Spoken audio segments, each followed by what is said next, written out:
मार्गशीर्ष महिन्यातील श्री महालक्ष्मी देवीची व्रतकथा.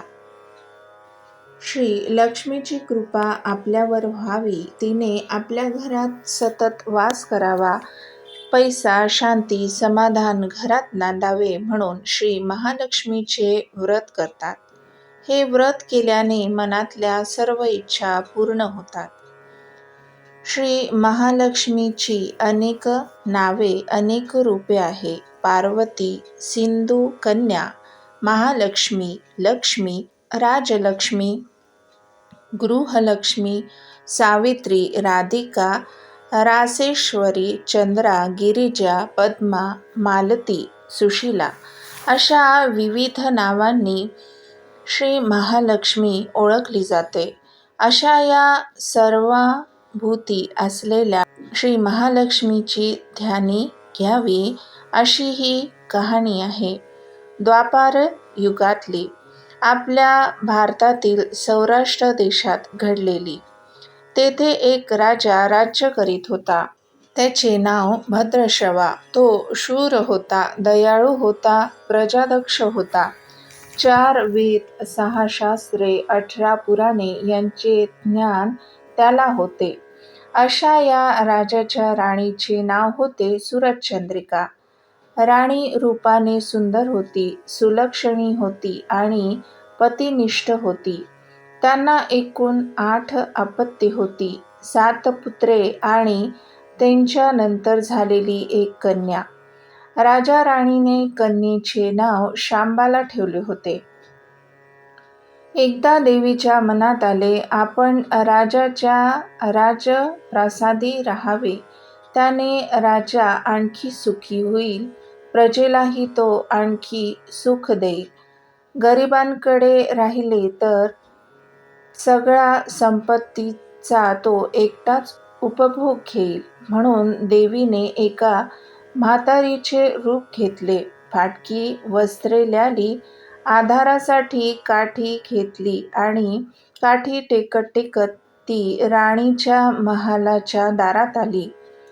तिला पाहताच एक दासी पुढे आली. तिने म्हातारीला विचारले, कोण ग बाई तू? कुठून आलीस? काय काम काढलंस? तुझं नाव काय? गाव काय? काय हवंय तुला? म्हातारीचे रूप घेतलेली श्री महालक्ष्मी म्हणाली, माझं नाव कमलाबाई, द्वारकेला राहते मी. तुझ्या राणीला भेटायला आले. कुठे आहे ती? दासी म्हणाली, राणीसाहेब महालात आहे. त्यांना सांगायला गेले तर त्या माझ्यावर रागवतील. तुला त्या कशा भेटतील? तुझा अवतार पाहून तुला त्या हाकलून देतील. तू इथेच थोडा वेळ आडोशाला थांब. म्हातारीला राग आला. ती संतापून म्हणाली, तुझी राणी गेल्या जन्मी एका वैश्याची पत्नी होती. तो वैश्य फार गरीब होता. त्यावरून त्या दोघांची नेहमी भांडणे होत. नवरा तिला मारहाण करी. या त्रासाला कंटाळून एक दिवस ती घर सोडून गेली आणि जंगलात उपाशी तापाशी भटकू लागली. तिची ती अवस्था पाहून मला तिची दया आली. मी तिला ऐश्वर्य, सुख आणि संपत्ती देणाऱ्या श्री महालक्ष्मी व्रताची माहिती सांगितली. त्याप्रमाणे तिने ते व्रत केले. तिच्या व्रताने महालक्ष्मी प्रसन्न झाली. तिचे दारिद्र्य संपले. तिचे घर संपत्ती समृद्धीने भरले. तिच्या जीवनात आनंद भरला. मृत्यूनंतर लक्ष्मी व्रत केल्यामुळे ती दोघे पती पत्नी लक्ष्मी लोकात वैभवात राहिली. या जन्मी त्यांचा जन्म राजकुळात झाला आहे. देवीच्या कृपेने ती आता राणीपदावर बसली आहे. म्हातारीचे बोलणे ऐकून दासीच्या मनात जिज्ञासा निर्माण झाली. तिने म्हातारीला पाणी दिले, नमस्कार केले आणि म्हणाली, मला सांगाल ते व्रत?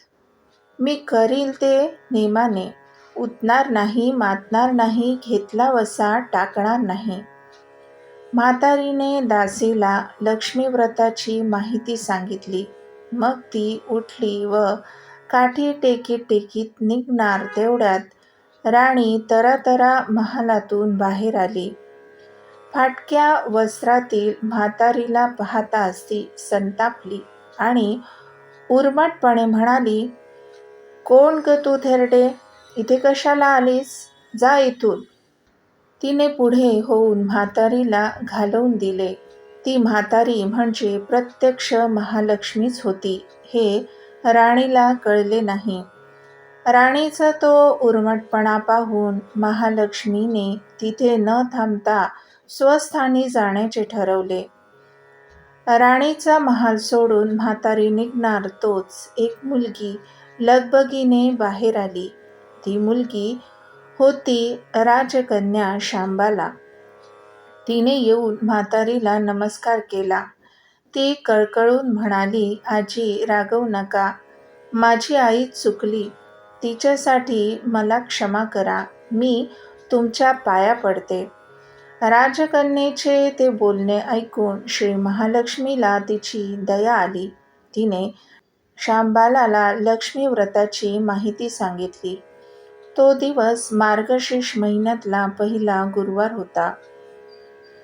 पुढे त्या दासीने लक्ष्मी व्रत केले. तिची स्थिती सुधारली. दासीपण सोडून ती संसार सुखाने करू लागली. राजकन्या शांबालेनेही भक्तिभावाने सांगितल्याप्रमाणे महालक्ष्मी व्रत केले. सगळे नेमधर्म पाळून दर गुरुवारी तिने ते व्रत केले. शेवटच्या गुरुवारी उद्यापन केले. लवकरच शांबालाचा विवाह सिद्धेश्वर नावाच्या राजाच्या मालाधन नावाच्या राजपुत्राशी झाला. तिला राजवैभव मिळाले. लक्ष्मी व्रताच्या प्रभावाने तिचा संसार सुखसमाधानाचा चालू लागला.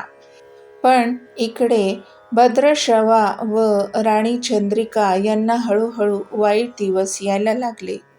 त्यांचे राज्य गेले. त्यांचे सगळे वैभव ऐश्वर्य लयाला गेले. चंद्रिका राणी होती ती स्थिती आता बदलली. अन्न पाण्यालाही ती महाग झाली. भद्रश्रवाला फार वाईट वाटे, पण तो तरी काय करणार. एक एक दिवस चिंतेने उगवत होता तसाच मावळत होता. एक दिवस भद्रश्रवाला वाटले मुलीकडे जावे, तिला पाहावे आणि 4-8 दिवस तिच्याकडे राहावे. त्याप्रमाणे तो जावयाच्या राज्यात आला. चालून चालून तो खूप दमला होता, म्हणून थोडा वेळ विश्रांती घेण्यासाठी तो एका नदीच्या काठी बसला. राणीची दासी नदीवर येत होती. तिने भद्रश्रवाला ओळखले. दासी धावत महालात गेली. राजाला बातमी सांगितली. शांबालालाही ते समजले. शांबाला आणि मालाधनाने रथ पाठवून भद्रश्रवाला मोठ्या मानसन्मानाने राजवाड्यात आणले आणि त्यांचा आदर सत्कार केला. काही दिवस जावयाचा आणि मुलीचा पाहुणचार घेत भद्रश्रवा राजवाड्यात राहिला.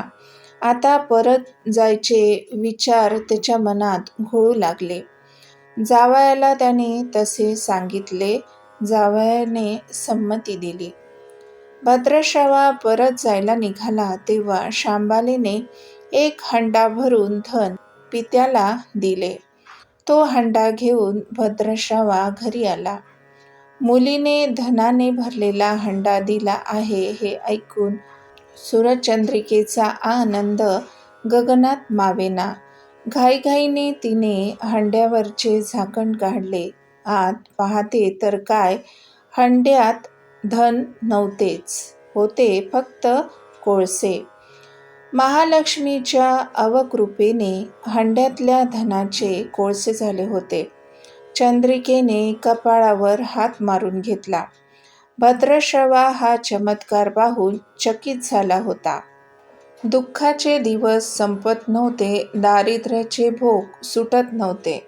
सूरजचंद्रिकेला एक एक दिवस काढताना जीव मेटाकुटीला येत होता. एक दिवस सूरजचंद्रिकेच्या मनातही लेकीला भेटण्याची इच्छा निर्माण झाली. त्याप्रमाणे ती लेकीच्या घरी जाण्यासाठी निघाली. तो दिवस मार्गशीर्ष महिन्यातला शेवटचा गुरुवार होता.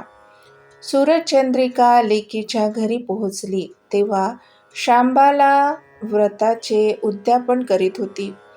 शांबालेने आईकडूनही महालक्ष्मी व्रत करवून घेतले. 4 दिवस मुलीकडे राहून सूरजचंद्रिका परत आपल्या गावात आली. लक्ष्मी व्रत केल्यामुळे काही दिवसातच त्यांना त्यांचे पूर्वीचे वैभव परत मिळाले. राज्यप्राप्ती झाली. पुढे काही दिवसांनी आईवडिलांना भेटण्यासाठी म्हणून शांबाला माहेरी आली. पण बाप भेटायला गेला असता त्याला शांबालेने कोळसा भरलेला हंडा तिने दिला होता. पण आपल्याला मात्र काहीच दिले नाही हा राग राणीच्या मनात होता. त्यामुळे शांबालेचे व्हावे तसे स्वागत कुणी केले नाही. राणीने एक प्रकारे तिचा अपमान केला होता. पण शांबालेला आईचा राग आला नाही. ती पुन्हा आपल्या घरी जाण्यासाठी निघाली. निघताना तिने पूर्वी बापाला दिलेला हंडा परत घेतला. त्यात मीठ भरले व तो हंडा घेऊन ती आपल्या सासरी आली. स्वगृही आल्यावर मालाधनाने शांबालेला विचारले, माहेराहून काय आणलेस? शांबालेने बरोबर आणलेल्या हंड्याकडे बोट दाखवले. मालाधनाने झाकण काढून आत पाहिले तर हंड्यात मिठाचे खडे. मालाधनाने चकित होऊन पत्नीला विचारले, हे काय? या मिठाचा काय उपयोग?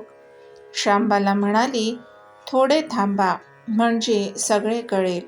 त्या दिवशी शांबालेने कुठल्याच पदार्थात मीठ घातले नाही. सगळेच पदार्थ अळणी. मालाधन जेवायला बसल्यावर तिने त्याला सगळे पदार्थ वाढले.